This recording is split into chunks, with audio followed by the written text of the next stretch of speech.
NANI? 何 Owayo mamo. お前はもう死んでいる。 And welcome to the Ruby Tuesday. My name is Ruben, and this is my wow. I'll get it right one day. And welcome to the Ruby Tuesday. My name is Ruben, and this is my review for Netflix's original series, anime Dorohedoro. Caiman was not lucky. A sorcerer cursed him with a reptile head and left him with no memory of his life before the transformation. Adding to the mystery, there's a spectre of a man living inside him. But Caiman has one key advantage. He's now completely immune to magic. Along with his best friend Nikaidou, Caiman is hunting down sorcerers in the hole, searching for the one who can undo his curse and killing the rest. But when N, the head sorcerer, gets word of a lizard man slaughtering sorcerers, he sends a crew of cleaners into the hole, igniting a war between two worlds. I'm really loving the Netflix anime that we're getting at the moment. Not all of them, and obviously some of my reviews can spark a little bit of controversy because I wasn't a fan of the Dragons one that we had recently. I just thought that was a bit weird, so I'm sorry if I upset some people, but I have to say, on the whole, I enjoy Netflix anime series. This one I thought was fantastic, and I was a little bit skeptical going into it because I've had a few people commenting already when I did a Netflix anime, kind of what anime is coming to Netflix. Some people said, don't watch this anime because the animation sucks compared to the manga. And so when I started watching it with my son, I was a little bit worried that I thought, oh no, this is going to look horrible. But I have to say, I really enjoyed the animation part of this as well. So I don't really get why people were saying this doesn't look great. I thought it looked fantastic, particularly the backgrounds, the world building, all of the art structures, the way that you have multiple worlds. I really loved the world building and the creatures that are within on both worlds, and the climaxes that we often get. You get to see two different worlds, and the worlds built within are very vibrant and very interesting. And when those two clash together, I like seeing what happens there. So just that part on the animation I thought was fantastic. There are 12 episodes of this Netflix anime, and they're about 25 minutes apiece.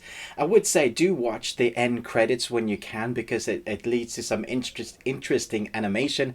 It changes a few times, especially that last episode, because it leads to a bit of what's going to happen next. And talking about that last episode, don't think that the story is complete. It leaves you on quite a big cliffhanger. In fact, this manga that it's adapted from was first published in 2000, and it stopped in 2018, and I believe there are something like 22 volumes, so there is enough content there for them to be going on with this for a long time. That's if it gets an audience. I'm hoping that because it's now spread and there is a decent anime audience, especially on Netflix, that people will embrace this, because I particularly loved the characters. I think that's what made this anime as good as it was for me, is how different it is, how weird it is, how wacky it is. The opening for me, within the first 30 seconds of the first episode, I was like, okay, I wasn't expecting that, but also, yes, bring it on. I didn't understand a single word. The one comment my son and I both had continuously was like, how is this only a 15 in the UK at least? Because it does seem like it needs to be an 18, because it is really gory. There are moments where you just have arms ripping out and intestines hanging on the floor, and people chopping people's heads off, or people being like just completely chopped up in bits of everything. And it is amazing what you can get away with. So if you are a parent watching with a particularly young teen, and you were thinking of letting them watch this, I'm sure they will love it. It just depends on what you allow your kids to watch. I'm not going to do anything. I'm not going to judge, because that's not my place. You know what your kids are capable of watching, what is appropriate for them. I would just give a little bit of a warning, saying, hey, this is pretty gory. But I loved it. The story itself is quite complex. So although the story is about Caiman trying to find the sorcerer who gave him the wizard head, he also has this friendship develop with Nikaidou, who her story develops and their relationship develops, not like you might think when everybody says relationship, just their friendship develops. There's storylines that go in multiple directions, because you get to see what you think are the bad guys, And so you see that world, you see the Sorcerers world, and you see the storylines develop with them. And I really like that. Your story can only be as good as your bad guys, but then when it flips it on its head and you end up liking the bad guys, not all of them, and I think that says a lot for the depth of the characters within the story, obviously from the manga that's adapted. And so the discussion that we were having, my son and I, during this anime, was like, this is really difficult because we think we know who the bad guys are meant to be, but now we really like that guy, and we're not sure about the good guys. So when you have more realistic characteristics of these characters, not just defined by I'm good or I'm bad, nothing's black and white, they're giving them real characteristics that you can relate to, which I think is great. Even though that they're sorcerers and have people with weird wacky heads because sorcerers have been trying their magics out, it still makes it for very relatable content, even though what's happening is just magic, which is awesome.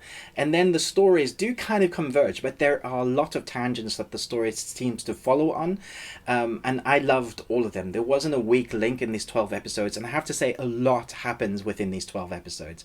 I do like the beginning particularly, but then it does kind of go into the meat of the story, and they develop the arc, and the more that you think you understand what's going on, the more it develops another storyline, and you're like, there is a kind of detective bit as you as an audience are trying to find or trying to guess who did that to him. There's that whole kind of bit like, well, who did it? And you're guessing that character, and you're guessing that character, and you're guessing that character, and the whole time you think you're right, and then when you get to that person, you're like, nope, that's not right. I still have my thoughts on who I think did that to him. They didn't reveal that within the 12 episodes, but I do think they're hinting, and I'm guessing that when they finally do reveal it, you'll understand who it was. So I think I know who it is, but I'm guessing I'm going to be wrong probably because my mind changed a lot throughout the 12 episodes, which makes it that much more fun to watch. Every episode had something going on. There was no stopping the story arc, which was great. There was always something furthering on the relationships and the background stories, which was great. Even the background stories developed the arc more because it gave you an understanding of why that character was doing that. So for me, the storyline was fantastic. So when you get the gory bits, when you get the fantastic action sequences or the mind-bending bits when there's a person's head in somebody else's head, you can kind of go with the mental parts of it, enjoy the animation style because the story is really fun.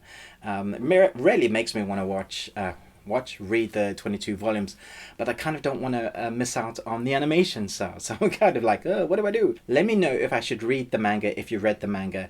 How much did they miss out if you've seen both? I'd love to know. And how long do you think it'll be until we get a second season? Because damn, that's annoying having to wait, especially as how they left it. I'm still going to give this an A. I was thinking about giving an A+, so I'm not sure. I think it's solid. It's very, very good, very entertaining for me and both my sons. So we have a 15-year-old teen and a 40-year-old dude. And it appealed to both of us who love anime. So do chat to me in the comments below. Let me know what you thought about it. Who is your favorite character in this anime? I'm still not sure who I like. I think I like them all. There's some very interesting characters in this. I'm always loving the world building moments that I didn't see coming. How they use certain things, how certain things are done in their worlds makes it very interesting and very vibrant. Thanks so much for watching this review, but most of all, until next time, remember. Ooh, take 5. Hi, my name is... Shady. Hi, my name's Ruben and welcome to the Ruby Tuesday. I think you may have continuity issues with my mug. You can do it! I can do it! Whoop, whoop, whoop, whoop, whoop. You starting? No, you. Oh, I'm starting. The higher voice. Oh, sorry. Emmy-nominated actress... You want to do the synopsis? Synopsis? Yeah. And the story follows...